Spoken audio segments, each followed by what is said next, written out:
Maandiko yanasema kila mtu atakula kwa urefu wa kamba yake, na mwenye haki siku zote hapati anachostahili kwa wakati sahihi. Wakati Chama anarudi Msimbazi, hakuna aliyeamini kuwa kiwango kingefika daraja la juu kiasi kile.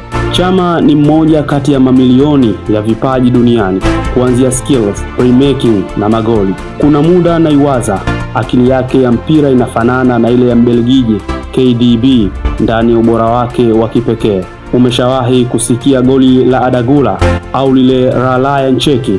Ndiyo, yote ni magoli bora msimu huu, lakini goli la Chama ni zaidi ya bora. Chama ametoka kutengeneza, anakuja kumalizia bila kulitazama lango lilipo. Lecture ama mkufunzi Clatous Chota Chama kwao ni ndola, lakini anaonesha namna ambavyo anaweza.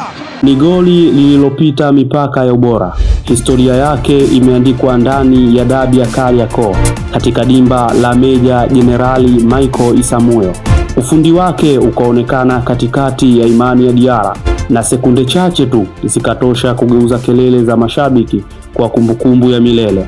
Sasa dunia inalifahamu goli lile lenye vinasaba vya magoli ya kung fu, goli la ubunifu, goli la ujasiri, goli la kipaji halisi.